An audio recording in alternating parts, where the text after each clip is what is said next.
और जो लाइनें फर्स्ट टर्म में मैंने पढ़ाई थी मैं उन पे भी फोकस करूंगा, लेकिन कम करूंगा, क्योंकि ऐसे बच्चे भी हैं जो फर्स्ट टर्म में थे। तो बड़े ध्यान से सुनो, मैं फिर से कह रहा हूँ भाई, मैं उन लाइनों में ज्यादा फोकस करूंगा जो मैंने फर्स्ट टर्म में पढ़ाई नहीं थी। मैं उन लाइनों में भी फोकस करूंगा जो मैंने फर्स्ट टर्म में पढ़ाई थी, लेकिन कम, क्योंकि मेरे लिए सारों को कवर करवाना है। कुछ बच्चे ऐसे थे फर्स्ट टर्म में ट्यूशन नहीं लगाया, उन्होंने सुना मेरी बात, ध्यान से सुनना।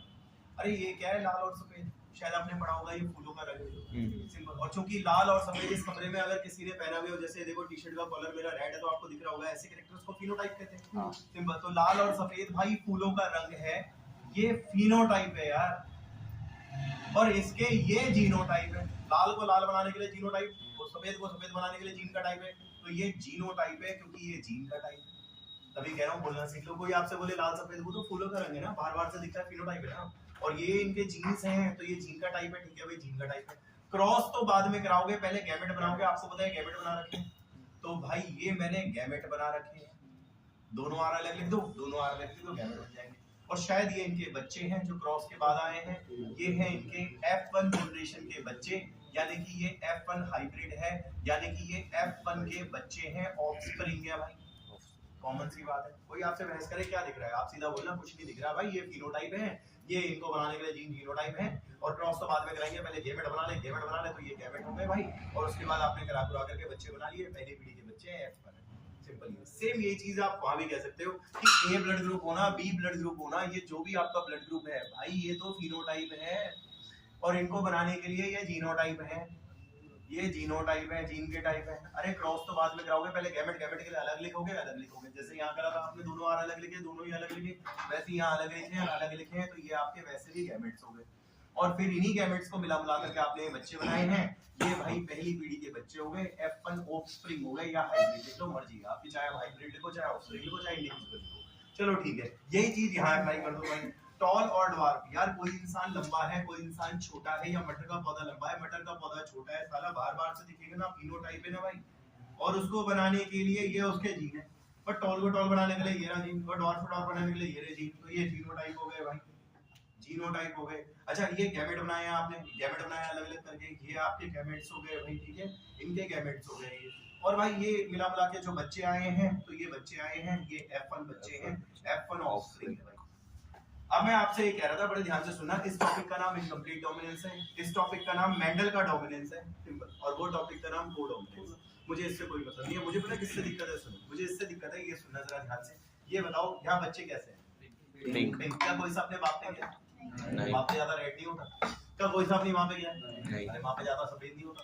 बिल्कुल ऐसे ही बोलना, आप ये बोलना यहाँ बच्चों का कलर देखो सर पिंक है, और इनमें से कोई सा अपने बाप पे नहीं गया, बाप पे जाता तो रेड नहीं होता, अरे माँ पे जाता तो व्हाइट नहीं होता, सिंपल। बल्कि बच्चा दोनों कलर के बीच का कलर है, आपको पता है रेड और व्हाइट के बीच में पिंक आता है, तो मुझे यहाँ पे लिखना चाहिए, बड़े ध्यान से सुनना है ना, तो तुम में से कोई अपना बाप पे बाप डोमिनेट नहीं है, ना तुम में से कोई सा अपनी माँ पे माँ भी डोमिनेट नहीं है। अरे जब बाप डोमिनेट नहीं है, वरना लागी दिखते हैं, माँ डोमिनेट नहीं है, दोनों में कोई भी डोमिनेट नहीं है, इनकम्प्लीट डोमिनेट है, सिंपल। यही बोलना है आपने, सीधा सीधा बोलना भाई। सभी F1 वाले बच्चों को देखो आप, it did not resemble any of the parental expression, इनके अंदर पेरेंटल एक्सप्रेशन है ही नहीं। अरे फादर होते तो रेड नहीं होता, और मदर होती तो व्हाइट नहीं होता, साला ना बाप डोमिनेट ना माँ डोमिनेट, दोनों में कोई डोमिनेट नहीं है, इसलिए इनकम्प्लीट डोमिनेट है, बल्कि बच्चा दोनों कलर के बीच का आ रहा है। और बताओ, अगर मैं मिटा के यहाँ लिखता गोरा, और यहाँ पे ऐसे लिखता वहाँ काला, या यहाँ ब्लैक लिखता वहाँ व्हाइट लिखता, तो यहाँ सांवला लिखते थे, तब भी आप ये कहते कि योगेश भाई सांवला इसका मतलब कोई सा गोरा नहीं हुआ, सांवला इसका मतलब कोई सा काला भी नहीं हुआ, ना वो गोरा हुआ ना वो काला हुआ, तो बीच का आ गया, सांवला आ गया, इनकम्प्लीट डोमिनेट है, ना बाप डोमिनेट ना माँ डोमिनेट, सिंपल। तो मुझे यहाँ पे लिखना चाहिए कि ये जो पहली पीढ़ी का बच्चा है, दोनों माँ बाप में कोई नहीं दिख रहा है, तो मैं यहाँ पे लिख देता हूँ कि हियर, यहाँ पे जो F1 वाले बच्चे हैं, F1 इंडिविजुअल जो है, F1 जो इंडिविजुअल्स है, do not resemble any of the parents, मुझे उनके अंदर माँ बाप में कोई नहीं दिख रहा, बल्कि they are in between two, वो मुझे दोनों रंगों के बीच में दिख रहा है। ये मेरा मेन निचोड़ है इसको देख करके, कि यहाँ पे यहाँ पे ये जो F1 वाले बच्चे हैं, F1 जो बच्चे हैं, नहीं दिख रहे इनके अंदर कोई सा माता पिता, do not resemble any of the parent, simple, do not resemble any of the parent, इनमें माँ बाप कोई नहीं दिख रहा मुझे, ना रेड दिख रहा ना मुझे व्हाइट दिख रहा, बल्कि बच्चा मुझे इन बिटवीन टू दिख रहा है, उन दोनों कलर्स के बीच का कलर दिख रहा है। इट्स ओके भाई। यहाँ तो आपको बाप दिख रहा है ना भाई, बाप लंबा है, देखो सारे लंबे, सिंपल ये, और माँ छोटी है, छोटा कोई सा भी नहीं है। आप बताएंगे सारे लंबे क्यों हैं? क्योंकि डोमिनेंट बड़ा ही डोमिनेंट होता है, छोटा टी रिसेसिव होता है, इसलिए वो डॉर बना ही नहीं पाया बेचारा, सिंपल ये। तो भाई अब समझाना उस बात को, अरे यहाँ तो बाप दिख रहा है तुम्हें, तो यहाँ बाप दिख रहा है भाई, फॉल्ट हो दिख तो रहा है नीचे, वो डॉर्फ नहीं दिख रहा, हाँ डॉर्फ इसलिए नहीं दिख रहा, डॉर्फ होते हुए भी डॉर्फ इसलिए नहीं दिख रहा क्योंकि ये डोमिनेंट है। सिंपल। तो यहाँ पे मुझे डोमिनेंट मेरे को दिख रहा है, ठीक है भाई कोई बात नहीं। और सुनो, यहाँ बाप दिख रहा है, वहां कोई नहीं दिख रहा, ना बाप ना माँ, वहां भैंस के दोनों दिख रहे हैं। आप देखो ए ग्रुप बी ग्रुप, ये देख बच्चे का ये भी दोनों ही, सिंपल ही है भाई, बाप का है माँ का भी है, बच्चे का ये भी दोनों ही है, सिंपल। तो यहाँ आपको दोनों दिख रहे हैं, यहाँ आपको कोई नहीं दिख रहा, यहाँ आपको कोई एक दिख रहा है, सिंपल। ये भी चीज है, सिंपल। कि माँ बाप है, दोनों में मुझे कोई नहीं दिख रहा, कोई यहाँ है, सिंपल। माँ बाप है, मुझे दोनों दिख रहे हैं, वहां है, सिंपल। यहाँ दोनों में कोई नहीं दिखेगा, वहां दोनों ही दिखेंगे, सिंपल। और यहाँ दोनों में कोई एक दिख रहा है, सिंपल। ये कॉन्सेप्ट अलग है, सिंपल। अब आप बताना क्या मैं सही कह रहा हूँ, बड़े ध्यान से सुनना, क्या मैं सही कह रहा हूँ कि इस टॉपिक से पहले हम ये डिस्कस कर चुके हैं, बड़े ध्यान से सुनना, इस टॉपिक से पहले ये डिस्कस कर चुके हैं। क्योंकि अगर आपको याद हो, आप होश में बैठे हो और आप इस क्लास को देख रहे हो, मैंने आज की बात सबसे पहले यहाँ से शुरू करी, मैंने आपको ये बोल के समझाया डिक्टेट करके, फिर मैंने आपको ये डिक्टेट करके समझाया, लास्ट में मैं वहां गया, यानी कि वहां जाने से पहले मैं यहाँ से होता हुआ गया, सिंपल। सो मैं ये बात कहूंगा आपसे कि till now we are discussing codominance, हम जब तक उस कोडोमिनेंस को डिस्कस करेंगे उससे पहले मैं ये डिस्कस करवा चुका हूँ। और यहाँ पे मुझे दिख रहा है भाई, माँ बाप दोनों में से कोई नहीं है, बच्चा बीच का आ रहा है, ना रेड है ना व्हाइट है, वो पिंक आ रहा है। और यहाँ मुझे दिख रहा है माँ बाप में कोई एक आ रहा है, पर वहां तो मुझे दिख रहा है वैसे दोनों आ रहे हैं। कोडोमिनेंस की पहली लाइन है, मैंने नहीं पढ़ाई थी पहले,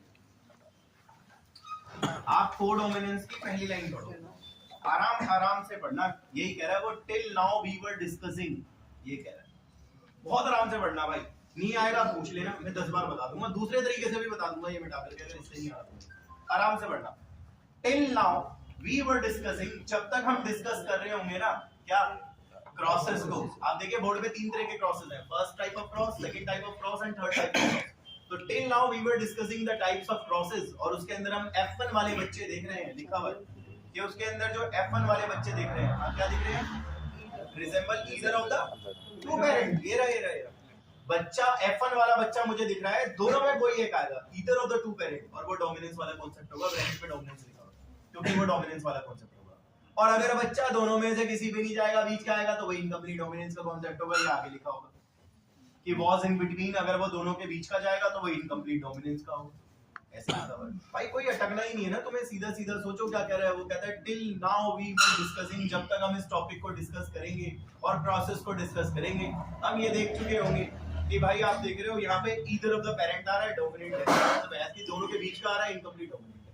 लेकिन एक बात बताओ, कोडोमिनेंस के केस में आप क्या देख रहे हैं, दोनों नहीं आ रहे, कोई एक आ रहा है या दोनों आ रहे हैं, दोनों आ रहे हैं, ये इसके बाद लिखा है भाई, ये इसके बाद लिखा हुआ है, देखो कहता है बट, लेकिन in the case of codominance के केस में आप देख रहे हो F1 जनरेशन के बच्चों में दोनों पेरेंट्स रिजेंबल बोथ पेरेंट, ऐसे लिखा हुआ है। ये लाइन आपकी खत्म हो गई, इससे मेरा कोई लेना देना नहीं है। अब मैं आपको एक ऐसी चीज बताऊंगा जिससे नीचे तक सारा पैराग्राफ एक बार में खत्म हो जाएगा, और उस चीज को हम यहाँ पे देखते हैं। देखिए भाई, ये बताइए यहाँ पे आपने ब्लड ग्रुप डिस्कस करा है या स्किन कलर डिस्कस करा है, ब्लड ग्रुप डिस्कस करा है, और इंसानों का डिस्कस करा है। तो मैं यहाँ पे लिख देता हूँ कि इंसानों का, प्लीज ध्यान से सुनना, ब्लड ग्रुप चलाने के लिए, कंट्रोल करने के लिए एक जीन है जिसका नाम आई जीन है हमारे अंदर, समझा देना भाई, ऐसा है। हम लोग यहाँ पे ब्लड ग्रुप का डिस्कशन कर रहे हैं, एंड इंसानों में ब्लड ग्रुप को चलाने के लिए एक जीन होता है जिसका नाम आई होता है। आई जीन के 3 रूप होते हैं, 3 रूपों को एलेल्स 3 बोलते हैं भाई, 1 2 3 रूप है, पहला रूप ये रहा, दूसरा रूप ये रहा, तीसरा रूप ये रहा, सिंपल। आप सीधा बता देना कि इंसानों में ब्लड ग्रुप को चलाने के लिए एक जीन होता है जिसका नाम आई होता है, तो आई जीन उसका नाम है जो ब्लड ग्रुप को चला रहा है। और इस जीन के 3 रूप होते हैं भाई, पहला रूप, दूसरा रूप, तीसरा रूप। अबे करते क्या उठा लो, कहता है पता है मैं क्या करता हूँ, मैंने कहा क्या करता है भाई, मैं बनाता हूँ ए शुगर का पॉलीमर। मैंने कहा ठीक है भाई, तो ए शुगर का पॉलीमर बनाता है, आरबीसी की मेम्ब्रेन पे बनाता हूँ मैं। मैंने कहा ठीक है, आरबीसी की मेम्ब्रेन पे बनाता है। तू क्या करता है? कहता है मैं बी शुगर का पॉलीमर बनाता हूँ आरबीसी की मेम्ब्रेन पे। तू कहता है मैं तो कोई शुगर का पॉलीमर नहीं बनाता। मैंने कहा ठीक है, मतलब मैंने कहा 100 बात की एक बात ये कि ये देखिए जरा ध्यान से सुनिए, ध्यान से सुनना और ध्यान से सुनना और ध्यान से सुनना और ध्यान से सुनना और ध्यान से सुनना।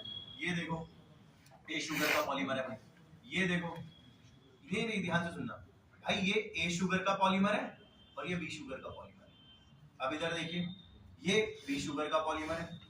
अब इधर देखिए, यहाँ कुछ है ही, सिंपल ही है, ठीक है। तो आप एक बात बताओ जरा, ध्यान से सुनना, बनना गड़बड़ हो जाएगी। और ये कौन है? तो कहता मैं तो आरबीसी हूं, दूर है, कहता मैं भी आरबीसी हूं, दूर है, कहता मैं भी आरबीसी हूं, दूर है, कहता मैं भी आरबीसी हूं। सिंपल ये चीज है, ठीक है, आसान है, कुछ नहीं है, थोड़ा दिमाग लगाओ भाई। आरबीसी हूं, आरबीसी हूं, आरबीसी हूं, आरबीसी हूं। अब ये बताओ एक ही तरह का आरबीसी है, अलग-अलग तरह का, अलग-अलग तरह का, अलग है, ये अलग है, ये अलग है यार, सिंपल। और वैस की ये अलग है, इस पे तो दोनों है यार, सिंपल ये आसान है। अरे मैंने सुना है तेरा ब्लड ग्रुप ए है, हां, जिसके अंदर ऐसे आरबीसी है उसका ब्लड ग्रुप ए है, और जिसके अंदर ऐसे आरबीसी है उसका ब्लड ग्रुप बी है। और जिसके अंदर ऐसे आरबीसी है उसका वो है, और जिसके अंदर ऐसे आरबीसी है उसका ये भी।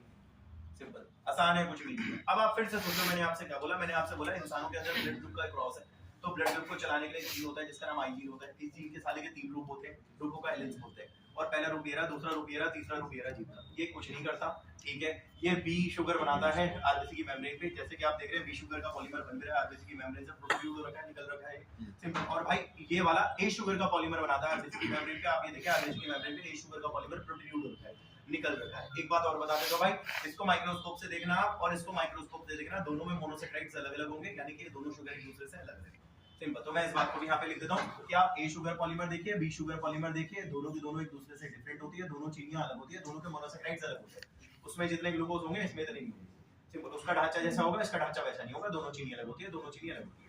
सिंपल। अब एक और बात करते हैं, बड़े ध्यान से सुनना। ये देखो, इस कमरे में मौजूदा हम में से कोई इंसान, इस कमरे में मौजूदा हम में से कोई इंसान, और इस कमरे में मौजूदा हम में से कोई इंसान। मैंने 3 इंसान लिया, आप 10 ले सकते हो। सिंपल। अरे कैसा है? कहता है एक मैंने अपने बाप से लिया था, एक मैंने अपनी माँ से लिया था, और एक मैंने अपने बाप से लिया था, और एक मैंने अपनी माँ से लिया था, और एक मैंने अपने बाप से लिया था, और एक मैंने अपनी माँ से लिया था। या ऐसा भी हो सकता है कि ये अपने बाप से लिया, ये अपनी माँ से लिया, या ऐसा भी हो सकता है कि ये अपने बाप से लिया और ये अपनी माँ से लिया, क्योंकि हम लोग डाइप्लॉइड है ना यार। सिंपल। तो डाइप्लॉइड में एक गुण बाप से लेंगे, एक गुण माँ से लेंगे। सिंपल। तो बिकॉज ह्यूमन डाइप्लॉइड होता है, एक गुण बाप से लेता है, एक गुण माँ से लेता है। अब आप बताइए एक इंसान में कितने हैं? 2 एलील कितने हैं? 2 एलील 3 आई जीन के कितने फॉर्म है? 3 फॉर्म तीनों मिल जाएंगे एक इंसान में? नहीं, आप बताना। अबे आई जीन के 3 रूप हैं, लेकिन एक इंसान में तो 2 ही मिलेंगे। सिंपल। मुझे तो तीनों देख रहे हैं, तो इंसान एक नहीं 2 चाहिए होंगे। देख ले, इसमें तीनों दिख जाएंगे, तो इसमें देख ले, इसमें देख ले। सिंपल है। तो आप ये बताना, because humans are diploid in nature, इंसान जो है वो डिप्लॉयड नेचर के होते हैं। दैट मींस, इसका मतलब ये है कि human contain any 2 of the 3, मतलब इंसानों में कोई 2 होंगे 3 में से। If you want to study all 3, तो आपको बंदे फिर एक से ज्यादा लेने पड़ेंगे, तब आपको सारे मिल जाएंगे। सिंपल। ये बात भी बुक में ही लिखी हुई है। सिंपल। अब एक और काम करते हैं, बड़े ध्यान से सुनना। ये बताओ, ये काम कर रहा है, ये काम कर रहा है, या दोनों काम कर रहे हैं? दोनों। भाई दोनों डोमिनेंट है, लेकिन क्या ये काम कर रहा है? नहीं। ये बुद्धि का रिसर्च है। सिंपल। भाई मैं तो काम ही नहीं कर रहा, मैं तो रिसर्च से हूं, मगर हम दोनों के दोनों तो काम कर रहे हैं, हम दोनों तो डोमिनेंट है। मैं इस बात को ये भी लिख देता हूं यहाँ पे, ये दोनों के दोनों भाई डोमिनेंट होते हैं। आप देख रहे हो चीनी बना रहे हैं, काम कर रहे हैं, लेकिन ये बुद्धि का नील है, कोई काम नहीं कर रहा, क्योंकि ये रिसर्च है। सिंपल। ये बात आपने याद रखनी है। अच्छा, एक चीज और बड़े ध्यान से सुनना, दिक्कत हो जाएगी, समझना। ये देखिए, एक बंदा ये रहा, एक बंदा ये रहा। सिंपल। और एक बंदा ये रहा यार, ये है, और एक बंदा ये है भाई। अब ये बताओ कौन सी चीनी बनाएगा? आरबीसी। ये रहा इसका आरबीसी। हां शाबाश भाई, कौन सी चीनी बनाएगा? बी। बी चीनी बनेगी। ये लो यार, बी चीनी बन गई। ये कोई चीनी बनाता है? नहीं बनाता। बंदे का ब्लड ग्रुप बी होगा, क्योंकि उसमें बी ही चीनी बनेगी, तू तो कुछ नहीं बनाएगा। सिंपल। यहां बताइए भाई कौन सी चीनी बनेगी? ए चीनी बनेगी। आप बिल्कुल समझदार हैं, क्योंकि ये वाला तो चीनी में, तो तू तो कुछ नहीं बनाएगा। सिंपल। यहां बताइए भाई क्या होगा? दोनों। ए और बी दोनों। चीनी भी बनेगी, भैंस की, और बी चीनी भी बनेगी, दोनों चीनी बनेगी। सिंपल। और यहाँ बताइए क्या होगा? कुछ भी नहीं बनेगी, कोई चीनी नहीं बनेगी। अगर आप देखना चाहते हो ये वाला तो वो रहा, अगर आप देखना चाहते हो ये वाला तो वो रहा भाई, अगर आप देखना चाहते हो ये वाला तो ये रहा, और आप देखना चाहते हो ये वाला तो ये रहा। देखो मैंने ऐसे कॉन्सेप्ट से भी समझा दिया। सिंपल है। और कोई आपसे बोले 2 क्यों लिखे हैं? अरे भाई डाइप्लॉइड है ना, एक बाप से लेंगे, एक माँ से लेंगे ना, कॉमन सी बात है। और इस कंडीशन में क्या होगा? ये डोमिनेंट है, ये तो बना देगा बी चीनी, वो कुछ नहीं बनाएगा, वो रिसेसिव है वैसे। सिंपल। अब हम एक काम करते हैं भाई, बुक पढ़ते हैं, आगे की लाइन निकलनी चाहिए पूरी लास्ट तक, ठीक है? आराम आराम से पढ़ना। हाँ, अ गुड एग्जांपल, एक सबसे बेहतरीन एग्जांपल, आप रेड ब्लड सेल देखिए ना, अलग अलग तरह के एबीओ ब्लड ग्रुप के लिए, ठीक है ना? एक बार दोबारा पढ़ लो।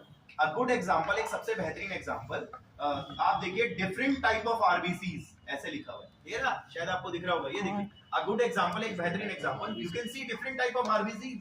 सिंपल। जिसके आधार पे तुम्हारा ब्लड ग्रुप है, ए ग्रुप है, बी ग्रुप है, एबी ग्रुप है, ओ ग्रुप है, तो एबीओ लिखा होगा साले ने, और क्या करेगा वो?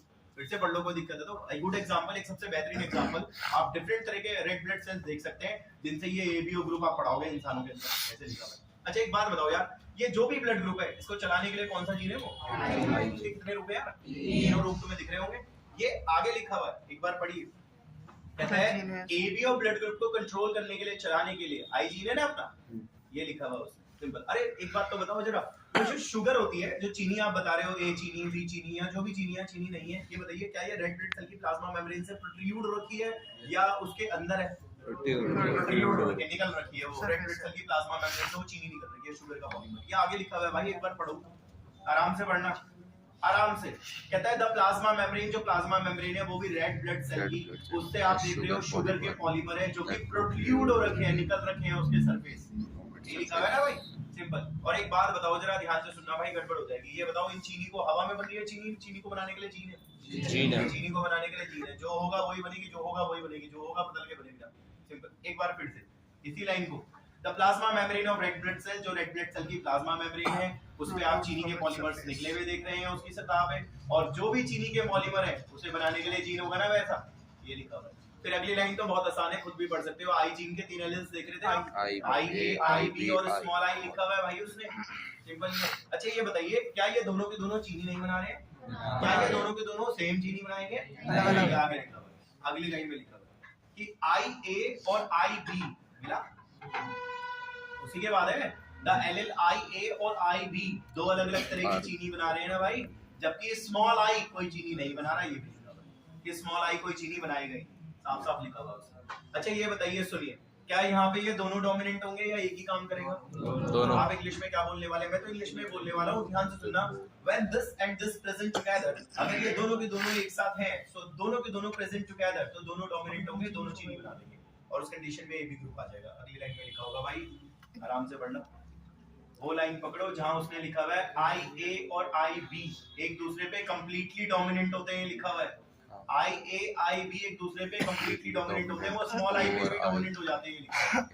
अब एक चीज और, ये सुनिए, बड़े ध्यान से सुनना भाई, ये देखिए, यहाँ देखना, बताओ यहाँ क्या देख रहे हो आप? When I A is present with small I, जब आई ए स्मॉल आई के साथ है, तो ये बताइए कि जब ये जो है इसके साथ है, तो बताओ कौन सी शुगर बनेगी आपकी? ये शुगर बनेगी, तो डोमिनेंट होगा। क्या ऐसे लिखा? उसके बाद एक बार देखो,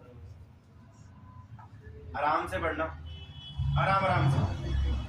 इन अदर वर्ड्स, वही वाला वो पढ़ना है, वो in other words, in other words अगर हम दूसरे शब्दों में देखें, व्हेन आई ए और स्मॉल आई एक दूसरे के साथ हो, तो आई ए कांड कर देगा, ए शुगर बन जाएगी।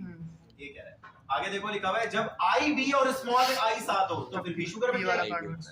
ऐसे लिखा है ना उसने, कि भी शुगर बन जाएगी। तो मैं आपको यही कह रहा हूँ भाई, आसान है, तुम पढ़ोगे नहीं तो नहीं हो पाएगा भाई, सिंपल। अच्छा एक चीज और है, इसको भी समझना भाई। एक बात बताओ यार, चलो ये भी छोड़ो, आप यहाँ बात करते हैं। टी जीन है, एक जीन है कोई टी, और इसके तो मैंने दो ही फॉर्म देखे हैं, दो ही एलिल देखे हैं मैंने। एक मैंने देखा है इसका बड़ा टी और एक छोटा टी। वो बड़ा टी टॉल बनाता है, छोटा टी ड्वार्फ बनाता है।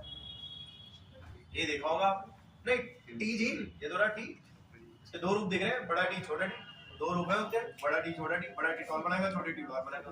जबकि सुनो, टी जीन के दो रूप है, साला आई के तो 3 है, अबे टी के 2 हैं, आई के तो 3 है भाई, सिंपल ये। तो एक बात बताइए, इसके कितने हैं? 2 हैं, कोई बात नहीं, एलिल है।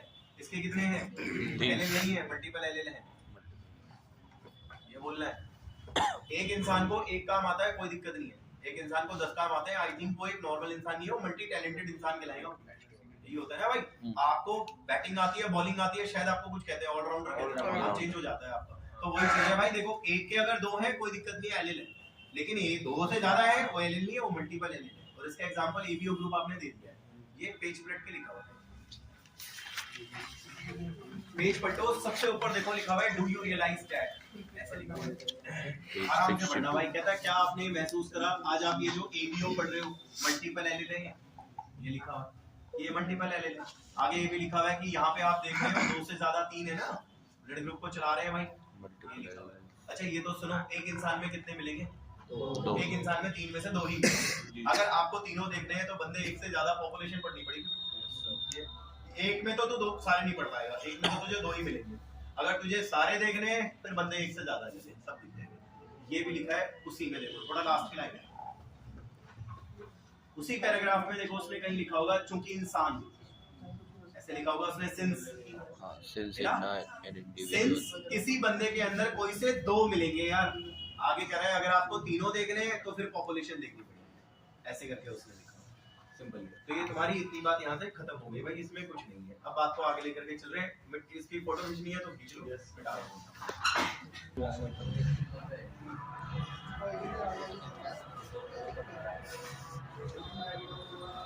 और दोनों को कंपेयर करना, देखो फर्क होगा, यहाँ देखना भाई।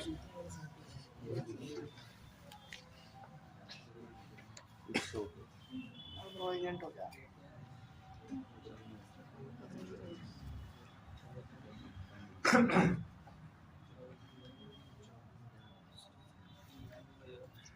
वर्ड बोलिए बोलने वाला।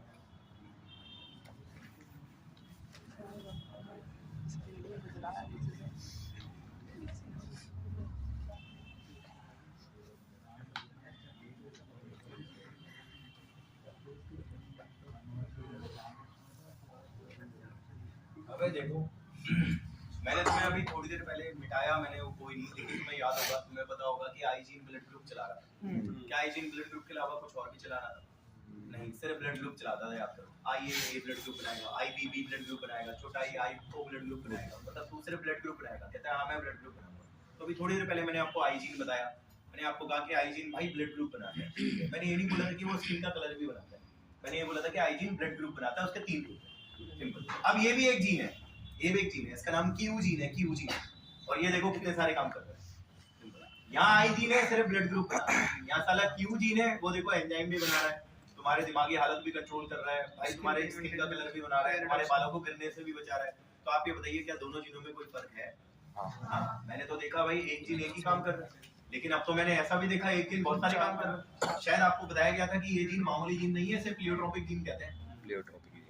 तो ये प्लियोट्रोपिक जीन है भाई, अभी कह रहा हूँ सुनते रहो, देखो दिक्कत हो जाएगी। तो आप ये कहोगे कि we have so far seen, हमने बहुत पहले ऐसा देखा था, we have so far seen, हमने बहुत पहले ऐसा देखा था, एक जीन एक ही चीज को देख रहा है। लेकिन अब हमने ऐसे भी इंस्टेंस देख लिए हैं एक जीन बहुत सारी चीजों को देखता है। ये मामूली जीन नहीं है, ये प्लियोट्रोपिक जीन है। एक टॉपिक है प्लियोट्रोपिक, वो निकालना आगे एक टॉपिक आएगा प्लियोट्रोपिक, मैं उसमें भी बताऊंगा मैंने कौन सी लाइन नहीं पढ़ाई, लेकिन एक टॉपिक है आगे प्लियोट्रोपी। लिंकेज के बाद पेज नंबर 69 आने वाले में 85 प्लियोट्रोपी देखो कहाँ है, मिला प्लियोट्रोपी? हाँ। अबे ये तो देखो बहुत पहले हमने ऐसा देखा था, लेकिन अब तो हमें ऐसे भी इंस्टेंस देखने को मिल गए। पढ़ो फर्स्ट लाइन देखा हुआ ऐसे लिखा है we have so far seen, we have so far seen, हमने बहुत पहले ऐसा देखा था। इफेक्ट ऑफ ए जीन, एक जीन का प्रभाव सिर्फ एक ट्रेट पे पड़ता है, एक फिनोटाइप पे पड़ता है। लेकिन अगली लाइन में लिखा हुआ है हाउएवर, अब तो ऐसे भी इंस्टेंस देख लिए कि एक जीन कई सारी चीजों को चलाता है, इसी को बोलते हैं प्लियोट्रोपी। ऐसे बोला था ना भाई मैंने। फिर पता है मैंने क्या करा था यार, इसी पैराग्राफ की थोड़ा लास्ट की लाइनों में चले जाओ, नीचे लास्ट की लाइनों में आप चेक करो क्या लास्ट की लाइनों में कहीं लिखा हुआ है स्किन पिगमेंटेशन, क्या मेंटल रिटार्डेशन भी लिखा हुआ है? हाँ लिखा हुआ है भाई। और चेक करो हेयर रिडक्शन भी लिखा हुआ है भाई। और आप चेक करिए फिनाइल एलानाइन हाइड्रोक्साइलेज एंजाइम भी लिखा होगा। हाँ लिखा है, ये लिखा हुआ है भाई इसी पैराग्राफ की लास्ट की जो 3-4 लाइन है ना, उसमें फिनाइल एलानाइन हाइड्रोक्साइलेज एंजाइम ये भी लिखा हुआ है, मेंटल रिटार्डेशन भी है पैराग्राफ की लास्ट लाइनों में, स्किन पिगमेंटेशन भी है, हेयर रिडक्शन भी। ये तो ये बात हो गई। आप कुछ नई बात जानते हैं, देखो सुनो ध्यान से सुनना, बड़ी गड़बड़ हो जाएगी। ये बताओ, सुनना थोड़ा, मैंने तुमसे कहा था कि क्रोमोसोम नंबर 12 में, ये तो ऑटोसोम है, ऑटोसोम, इसमें एक जीन होता है जो कि डोमिनेंट होता है, और वो ध्यान से सुनना बनाता है फिनाइल एलानाइन हाइड्रोक्साइलेज एंजाइम, ये बनाता है। याद करो मैंने ये भी बताया था कि ये एंजाइम फिनाइल एलानाइन नाम के एमिनो एसिड को टायरोसिन नाम के एमिनो एसिड में कन्वर्ट करेगा। ठीक है, देख लेना क्रोमोसोम नंबर 12 ऑटोसोम है, इसमें एक जीन होता है जो कि डोमिनेट होता है, तो वो काम करेगा तो एंजाइम बनाएगा, एंजाइम साला रिएक्शन कराएगा। उल्टा बोल रहा हूँ, ध्यान से सुनना, ये रिएक्शन मैं करा रहा हूँ, मुझे साला ये बना रहा है, ये मौजूद है इसमें। सीधा बोल रहा हूँ भाई, इसके अंदर ये मौजूद है, ये साला एंजाइम बना रहा है, एंजाइम साला काम करा रहा है। सिंपल। अब एक काम करो, सुनो मेरी बात, इस जीन में चेंज कर दो। चेंज करने को क्या बोलते हैं? आप एक काम करो, ये जो जीन है इसमें आप म्यूटेशन कर दो। अब जब चेंज करोगे तो उसकी औकात बदल जाएगी। पता लगे तुमने ऐसा म्यूटेशन करा कि वो डोमिनेंट की जगह हो गया रिसेसिव, ऐसा चेंज करा। नहीं, तुमने जीन में चेंज कर दिया, अब तुमने इसमें ऐसा चेंज करा, ऐसा म्यूटेशन करा, बेचारा डोमिनेंट से वो रिसेसिव हो गया। अब ये बताओ, अगर वो रिसेसिव हो गया तो वो काम क्यों करेगा यार? वो तो एंजाइम ही नहीं बनाएगा भाई, और अगर एंजाइम नहीं बनेगा तो कोई रिएक्शन भी नहीं होगी भाई।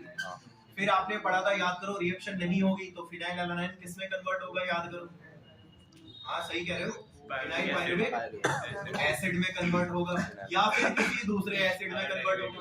ये भी पढ़ा था आपने, ठीक है, सुनना मेरी बात भाई।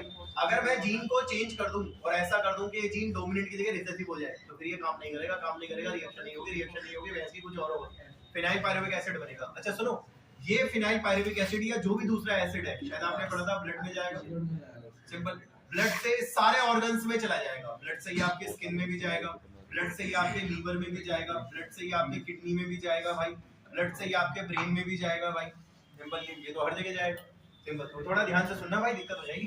तो फिनाइल एलानाइन जो है रिएक्शन नहीं करेगा, वो सारा कुछ और बनाएगा, एसिड बना देगा, पायरुविक एसिड बना देगा, पायरुविक एसिड आपके ब्लड में उतरेगा, ये फिनाइल पायरुविक एसिड आपके ब्लड में उतर के सारे ऑर्गन पे चला जाएगा। अब ये बताइए, ध्यान से सुनना, आपकी स्किन में क्या आ गया यार, एसिड, आपकी स्किन में एसिड आ गया। स्किन में अगर एसिड आ गया तो इससे क्या होगा, बालों के नीचे फॉलिकल वीक पड़ जाएंगे, सिंपल, क्योंकि भाई ये बाल है ना, इसके नीचे आपने देखा होगा हेयर में नीचे फॉलिकल होता है, सिंपल। अगर तेजाब आ गया इसमें तो तेजाब से तो ये गल जाएगा, और जितना ये पतला होगा बाल उतना तेजी से टूट जाएगा, बाल अगर टूट जाएगा तो आपको हेयर रिडक्शन का प्रॉब्लम आने लगेगा, एक ये दिक्कत आएगी कि आपके स्किन से बाल उतरने लगेंगे, क्योंकि स्किन में एसिड भर गया है, एसिड भरने की वजह से स्किन में दिक्कत आएगी, वो सारे फॉलिकल वीक होंगे, सारे बाल उतरते चले जाएंगे आपके, सिंपल, तो हेयर रिडक्शन हो जाएगा भाई।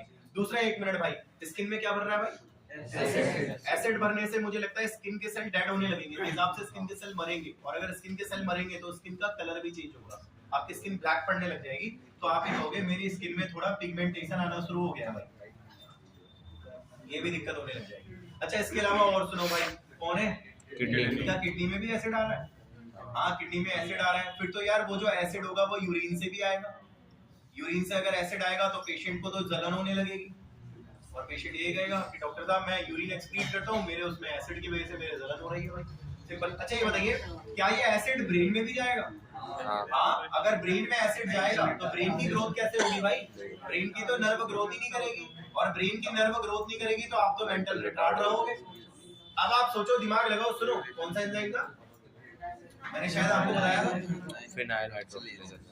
इसके अलावा देखो मेंटल रिटार्डेशन, मैंने तुम्हें बताया, ये रहा मेंटल रिटार्डेशन, देखो यहाँ जोड़ दिया मैंने, स्किन पिगमेंटेशन को भाई मैंने यहाँ खत्म कर दिया है, और वो हेयर रिडक्शन को मैंने यहाँ खत्म कर दिया है, सिंपल। देखो वो मैंने तुम्हें फर्स्ट टर्म में समझाया था, समझाना आसान था, एक जीन बहुत सारे काम कर रहा है, प्लियोट्रोपी जीन, लेकिन आज मैं इस बात को चेंज करके कह रहा हूँ, बड़े ध्यान से सुनना, एक अकेला जीन है वो, देखो अकेला जीन, और उसमें आपने चेंज करा, और ऐसा चेंज करा पूरा मेटाबॉलिज्म में हिल गया, सिंपल। मेटाबॉलिज्म पता होगा, कई सारी मल्टीपल रिएक्शंस, सिंपल। एक ऐसा जीन है जो कई सारी मल्टीपल रिएक्शंस को चला रहा था, लेकिन आपने जैसे ही जीन में चेंज करा, सारी मल्टीपल रिएक्शन ही हिल गई, दिक्कतें आने शुरू हुई। और मेरी बात सुनना, एक अकेला जीन, ध्यान से सुनना, एक अकेला जीन जो मल्टीपल रिएक्शंस को हिला दे, उस जीन को प्लियोट्रोपिक जीन कहते हैं। आप पता है फर्स्ट टर्म में क्या लिखते हैं, सुनो, फर्स्ट टर्म में सुनना, मैंने कहा भी था तुमसे कि इस टाइम पे गलत बता रहा हूँ, वो वैसी सी, मैंने ये भी कहा था सेकंड टर्म में सही बता दूंगा। फर्स्ट टर्म में मैंने आपसे कहा था एक जीन बहुत सारे काम कर रहा है, प्लियोट्रोपिक जीन, आपने ये पेपर में भी लिखा था, नंबर में भी लिखा था, बोर्ड में नहीं मिलेगा, बोर्ड में आप लिखोगे एक जीन बतेरे काम कर रहा है, प्लियोट्रोपी जीन है, नंबर नहीं मिलेंगे, आपको लिखना पड़ेगा pleiotropy gene is said to be tired gene which control a particular metabolism, और अगर भाई साहब उसमें तुमने छेड़खानी कर दी, तुम्हारे सारे मेटाबॉलिज्म मिल जाएंगे, तुम आने शुरू हो जाएंगे, सिंपल। और फिर आप एग्जांपल इसी का देना कि ऐसे बोलना, मैनिफेस्ट करो, मैनिफेस्ट पता है, मान लो एक जीन है, उसको हमने ये कर दिया, फिर उसमें ऐसे हो गया, ये हो गया, वो हो गया, ये दिक्कतें होने लगेंगी, तो ये प्लियोट्रोपी जीन हो जाएगा। ये पढ़ाता हूं मैं तुम्हें प्लियोट्रोपी में, किताब में आ जाओ, किताब के अंदर भाई शुरू की 2-3 लाइनें तो पढ़ी आपने, हाँ। और तुम में से ना कुछ बच्चे होंगे जो फर्स्ट टर्म में अंडरलाइन भी करते होंगे, उनको पता होगा इसने कौन सी लाइनें छुड़वाई थी फर्स्ट टर्म बीच, ये तो आप एक काम करो, मैं खुद ही बता देता हूँ, 3-4 लाइन नीचे देखो, 3-4 लाइन नीचे टॉपिक में, तेरी बुक में भी तो होगा, किताब बंद कर,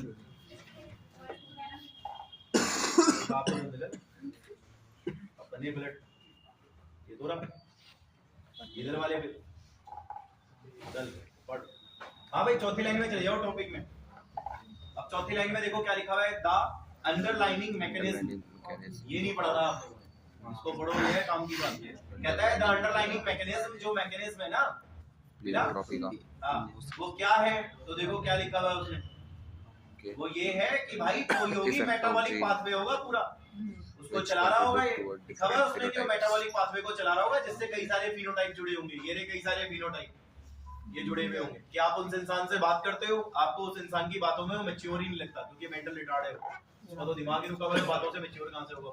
और वो इंसान है, उसको यूरिन में जलन भी होती है, उसकी स्किन में कलर में चेंज दिख रहा है तुम्हें, कि आप उसे 2 महीने पहले देख रहे थे स्किन कलर अलग था, उसका स्किन कलर अलग है, बाल आपको उसके पहले के मुकाबले कम दिख रहे हैं, सिंपल ये। तो ये फिनोटाइप सारे के सारे हिले पड़े हैं भाई।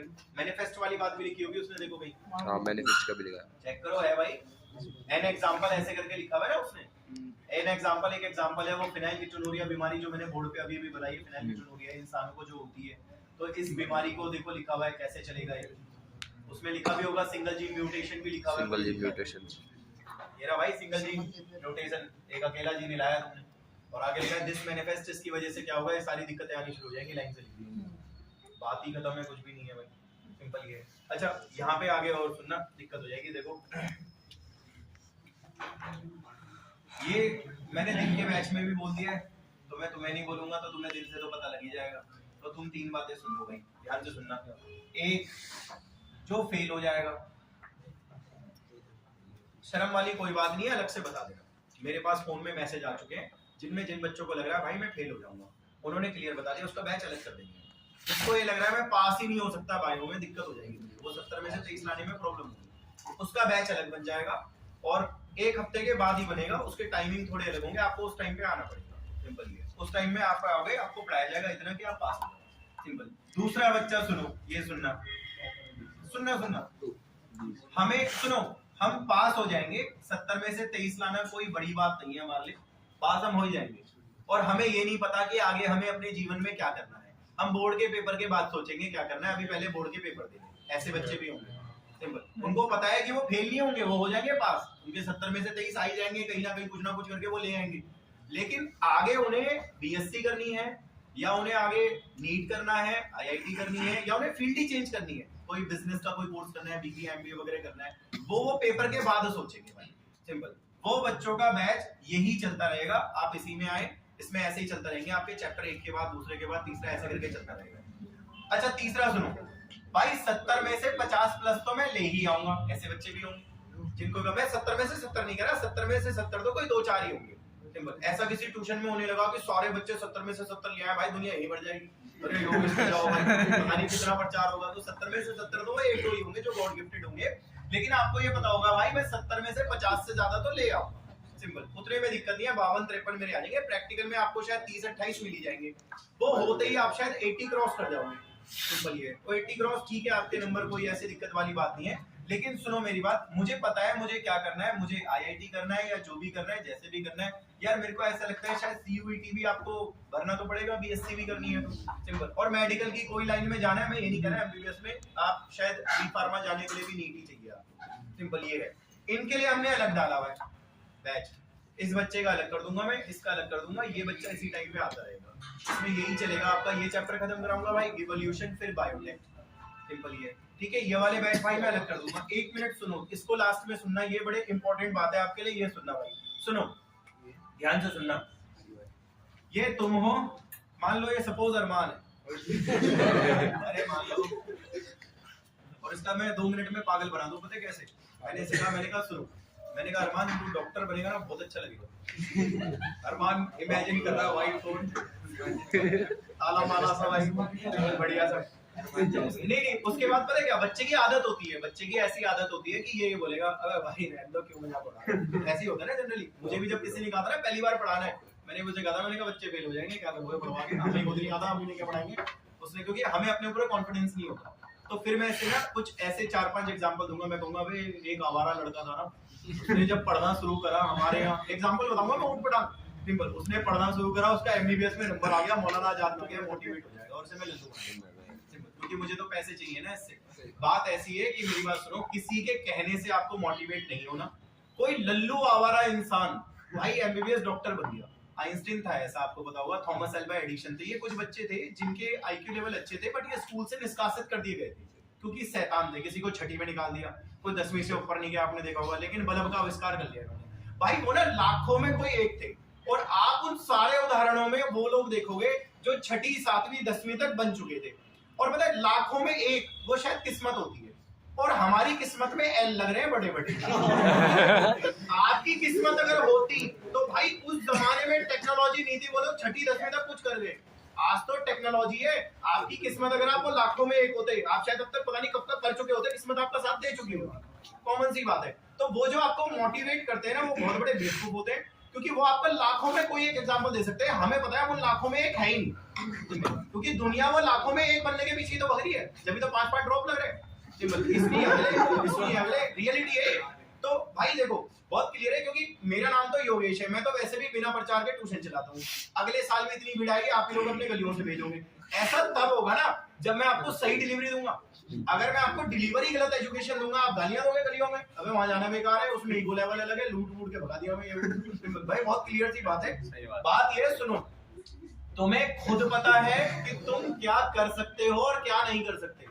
तुम्हें ये भी पता है तुम एक साल ड्रॉप लेके एमबीबीएस निकाल भी पाओगे या नहीं निकाल पाओगे, तुम्हें खुद पता है। उसके बाद भी किसी की बातों में आके तुमने ड्रॉप ले लिया, तुमसे बड़ा बेवकूफ कोई नहीं है। सिंपल। दूसरी बात मैं आपको बताता हूँ, ये जो टीचर्स हैं आसपास में, हो सकता है आपको मोटिवेट करें, अरे एक बच्चा ऐसा था, वैसा था, ये था, वो था, फलाना। उन्होंने पिछले साल भी बच्चों को मोटिवेट करा था, उससे पिछले साल भी मोटिवेट करा था, क्योंकि उनका काम ही यही है। आप कुछ ना करें, उनके यहाँ जो बच्चे ड्रॉप ले रहे हैं ना, ट्यूशन में ड्रॉप बैच तो होगा, एक बार बात कर लेना, गालियां दे रहे होंगे पक्का। जो उस ट्यूशन से ड्रॉप ले रहा होगा, माँ कसम खा के कह रहा हूं, एक बार बात कर लेना, उसे बोलना है इस ट्यूशन में कैसा है, वो भैया बता रहे थे। एक बच्चा था, लल्लू था, इनके यहाँ से एमबीबीएस, वो तुम्हें सारी कहानी गा देगा, भाई साहब इन्होंने हमारी जिंदगी खराब कर दी, एक साल का ड्रॉप दे करके, पैसे भी लूट लिए, कुछ हिंदी में ये नहीं करा, वो नहीं करा, फलाना फलाना, वो तुम्हें सारी बातें बता देगा। शायद आप में से कुछ जिन्होंने ऐसे रिव्यू लिए भी होंगे। सिंपल ये है। और भाई देखो, पूछना भी उनसे जो फ्रेशर बच्चा हो, उनसे मत पूछना जो 4-5 साल के ड्रॉप हो। अरे मेरे ट्यूशन में ये बच्चा आ रहा है, ये बच्चा 3 साल से ड्रॉप ले चुका है, 3 साल में इसके नंबर 550 होंगे। अब किसी बच्चे के 550 नंबर है ना, तो भाई टीचर आजकल हराम हो गए, किसी बच्चे के 550-600 नंबर है, टीचर उसकी चाटने पे तुले गए। ये दिक्कत है, तू यहाँ आ जा, क्योंकि उसके 550 नंबर है यार, वो 100 नंबर भी लाएगा, सिलेक्शन दे देगा, फोटो लग जाएगा, 4 साल लोग लल्लू बन के आ जाएंगे। सिंपल यही तो है भाई। सिंपल। आप चाट रहे हो तो उसकी चाटो ना, जिसके 250 नंबर है, उसके 250 से 600 बना लो, तब मानूंगा ना मैं आप टीचर हो गए। सिंपल। एक टीचर का काम है बच्चे की जिंदगी को बनाना। बच्चे की जिंदगी आप उसकी बनाओ ना, जिसके 250 नंबर है उसके 650 दिवा के लाओ, तब मैं बात करूंगा आप टीचर हो। जिसके 550 नंबर है ना, वो 650 खुद ले आएगा अपने घर में तैयारी करके। कॉमन सी चीज है भाई, मेरे 550 नंबर है, एक साल तैयारी करूंगा, मेरे 100 नहीं बढ़ेंगे, 650 तो मेरे आ ही जाएंगे। उसके बाद टीचर आकर के मेरी चाट रहे, मैंने रिजल्ट दे दिया, साला उसने 10 लोगों को लल्लू बना दिया। ये बात ये है कि आपको खुद पता है आप क्या कर सकते हो, क्या नहीं कर सकते। अपनी काबिलियत को पहचानो, जो तुम्हारी काबिलियत है आप उसी में आगे कर लो, आप चमक जाओगे। मैं आपको यहाँ पे एक बहुत छोटी बात बताता हूँ इस चीज से रिलेटेड में। सुनो, मेरे अंदर एक कला है, मैं अपनी बात को एक्सप्रेस कर सकता हूँ, बस ये मेरे अंदर कला है। मेरे अंदर इतनी सी कोई बात होगी ना, मैं आपको उसे बेहतरीन से बेहतरीन तरीके से समझा सकता हूँ, और शायद आप में से कुछ जने होंगे जो उस इन्फ्लुएंस में आ जाएंगे।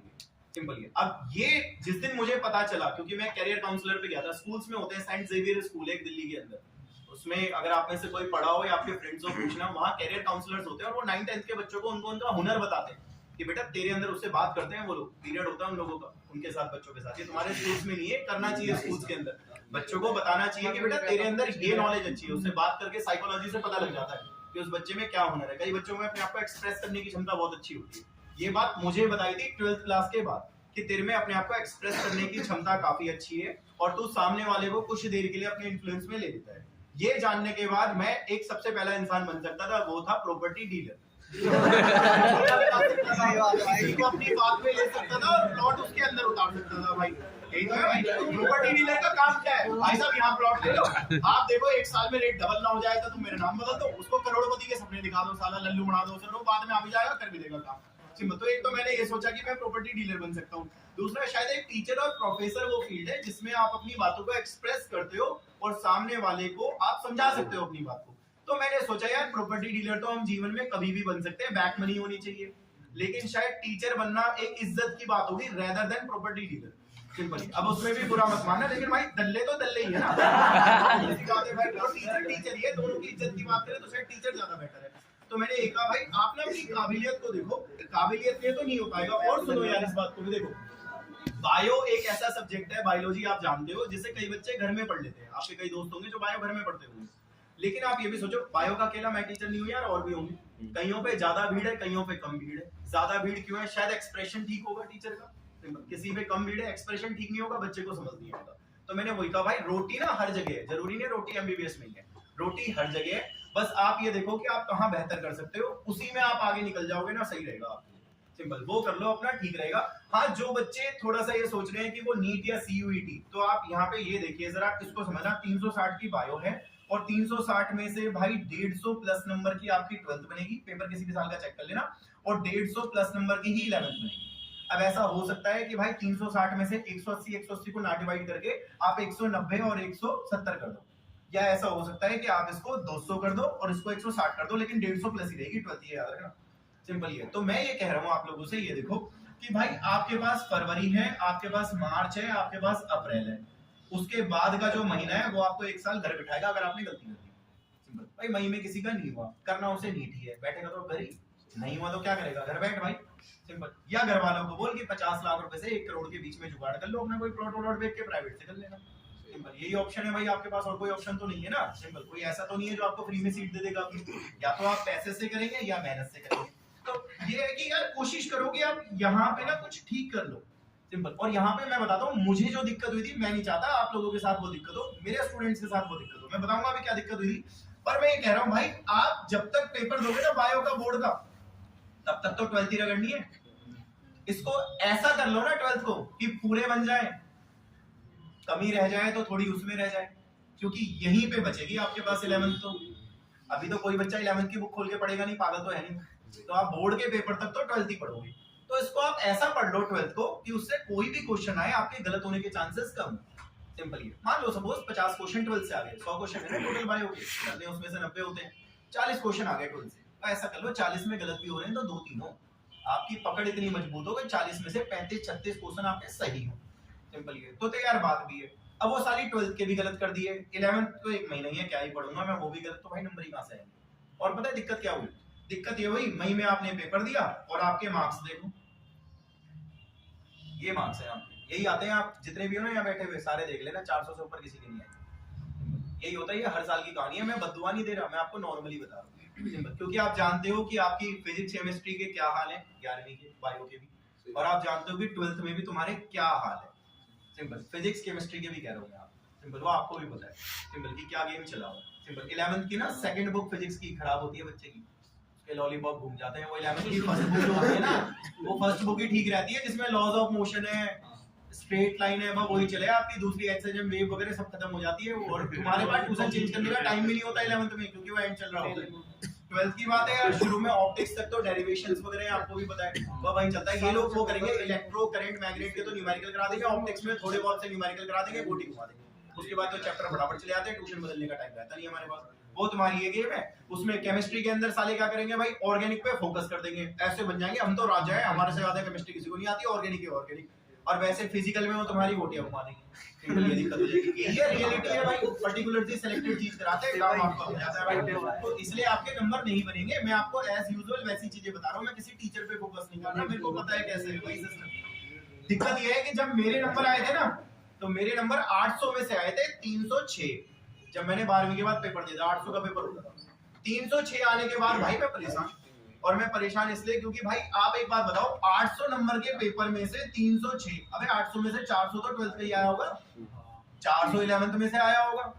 मैं तो यार 12th को ही ढंग से नहीं कर पाया, 11th क्या, मैं तो सोच रहा था 11th में 400 में से ना 11th में 100 नंबर तो ले आऊंगा, और 400 में से 350 में इसमें ले आऊंगा। तो भाई 350 ऐसे करते हैं, बैठे बैठे अंदाजा लगाते हैं। तो मैंने पहली बार दिया था पेपर, तब मैंने दिमाग लगाया, मैंने कहा 800 में से 400 का तो 12th से आएगा, तो मैंने कहा 400 में से 350 तो मैं ले ही आऊंगा, और 11th में से भी मैं 100 बना ही लूंगा, तो 350 तो 450 हो गए, मैं 450 का टारगेट लिए बैठा, सारे नंबर 150 को, ये तो यार उतरे नहीं आ पाए। और पता है, जब तक हम खुद से सेटिस्फाइड नहीं होते, हमारा मोटिव नहीं बढ़ता, और इस कंडीशन में आप फिर दोबारा उसी टीचर पे जाओगे जो यही कहेगा, अरमान वो तेरे से भी कम थे, उसके एमबीबीएस कर गया मौलाना में, एम्स में, सिंपल, ऐसी बातें करते हैं वो आपसे, फिर फंसा लेंगे 1 साल के लिए तुम्हें, फिर अटक जाओगे, साला दिक्कत हो जाएगी। तो इसीलिए भाई किसी की चीजों में मत आओ, अपने आप को मजबूत करने की सोचो। मैं कह रहा था कि फरवरी मार्च में जो ये वाला काम हो रहा है ना, ये 12th मजबूत वाला, वो हम यही सोच रहे हैं यहाँ, सिंपल, इसमें वो काम हो जाए, सिंपल। तो इसके अंदर हमने बच्चों के लगा रखे हैं कि बच्चों को चैप्टर पढ़ाया जाएगा, उसके बाद उसको उस चैप्टर का एमसीक्यू और टेस्ट दे दिया जाएगा, सिंपल। बस इसमें वो बच्चे चाहिए होंगे जो टेस्ट दे दे, वो नहीं चाहिए यार हमने टेस्ट बोला आए नहीं, वो तो आपके अंदर से जिज्ञासा होनी चाहिए ना, क्यूरियोसिटी आपके अंदर से होनी चाहिए। टेस्ट होता है, बच्चे आते नहीं है, पता लग जाता है 8 टेस्ट है, फिर भी नहीं आएंगे, या आएंगे जबरदस्ती डरा के बिठा दो उन्हें, तो नकल मारने लग जाएंगे, तो वो यार आपके अंदर से होना चाहिए ना, वही मैं कह रहा हूँ। तो ये 3 चीजें, किसी को लग रहा हो नहीं हो पाएगा भाई बता देना, बैच अलग कर दूंगा, बाद में बताऊंगा, किसी को लग रहा है ठीक है इट्स ओके, अपने कंफर्ट जोन में आते रहो, आप अपना पढ़ते रहो। किसी को ये लग रहा है तो आप वो बता दो, 12th अपनी मजबूत कर लो, बाद में 11th कर लेंगे। सिंपल सी बात है। ठीक है भाई, नेक्स्ट क्लास में मिलते हैं इससे आगे।